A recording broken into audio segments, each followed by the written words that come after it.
দর্শক,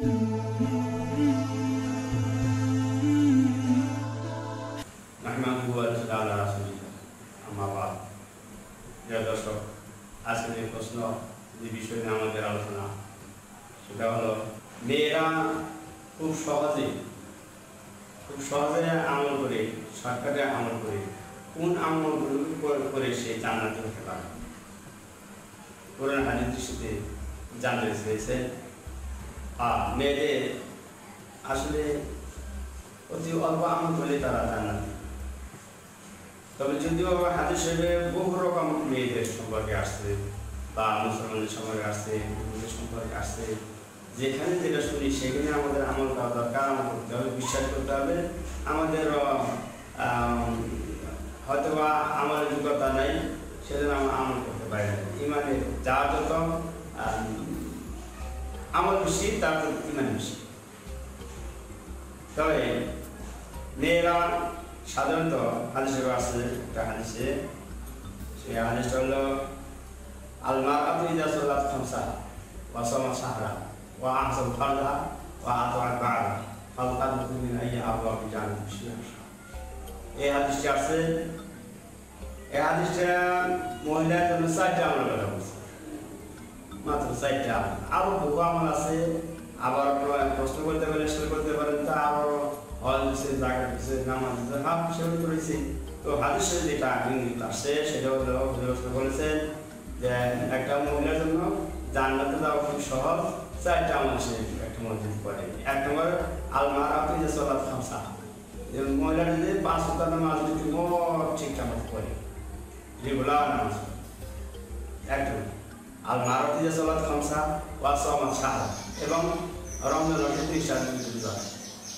ওয়া আহসানাত ফারজাহা, এবং সে পর্দায় নিষিদ্ধ থাকে। অর্থাৎ পর্দার আনুষঙ্গিক জিনিস আমরা সব প্রত্যেকটা মহিলা জানি, প্রত্যেকটা পুরুষও জানি। তো এই পর্দা রক্ষা করে চলা। তারপরে ওয়া আতাআত বা'লাহা ফালতাদখুলু মিন আইয়ি আবওয়াবিল জান্নাতি শাআ। তবে শেষের মধ্যে আছে এই হাদিসটি, সর্বশেষ হাদিসটা হলো যে ব্যক্তি তার স্বামীর একার, স্বামীর ফরমাবর্তন করবে, স্বামীর কথা মতো চলবে, স্বামীর কমান্ড মেনে চলবে। এখন এইখানে স্বামীর কমান্ড বলতে কি বুঝি?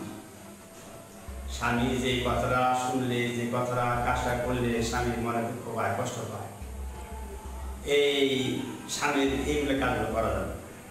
তার মধ্যে একটা বিশেষ আমি যেটা আমার পক্ষ থেকে আমি মনে করি, ওটা তো অবশ্যই স্বামীর হুকুম মোতাবেকই, হুকুম ছাড়া করা যাবেই না। তবে মানুষ অনেক সময় অনেক বোনেরা ভুল করে ফেলে বিভিন্ন কারণে। কোনো স্বামী যে বিদেশ থাকে, প্রবাসী বন্ধুদের সাথে সে অনেকদিন থাকে, তো তার সাথে তো রক্ষা করে শেষ হয়।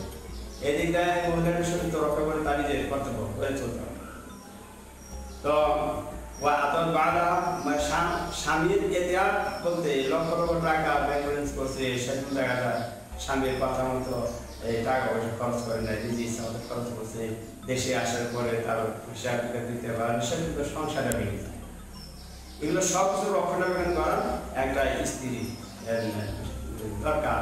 তো হাদিস শরীফে আছে, তো 5 ওয়াক্ত নামাজ, 30টি রোজা, এবং তার পর্দা রক্ষা করা এবং স্বামীর এতাত করা। এর সাথে আর কথা বলা হয়েছে, সেটা তো বলছেন কোনো মানুষ যদি পুরুষ এবং মহিলা হোক, তার গুপ্তাঙ্গ 2 রানের মাঝখানে একটা গুপ্তাঙ্গ আছে, এটা সকলে জানি। এইভাবেই বলে দিলাম হাদিসে 2 রানের 2 পাটার মাঝখানে একটা গুপ্তাঙ্গ আছে। সেই অঙ্গটা যদি কোনো মানুষের, কোনো মুসলমান নারী রক্ষণাবেক্ষণ করে চলতে পারে, এবং 2 সোয়ালের মাঝখানে, 2টা গালের মাঝখানে, মুখের ভিতরে একটা অঙ্গ আছে, সেই অঙ্গটা হলো জিহ্বা। এই 2টা অঙ্গ যে ব্যক্তি হেফাজত করতে পারছে, যে জিম্মাদার হতে পারছে, আমি এই লোকটা জিম্মাদার, কাল হাসিমাদের এই লোকটার সুবিধার নাম সুপারিশ করি, সে জান্নাতে চলে যাবে। সুবহানাল্লাহ, আলহামদুলিল্লাহ।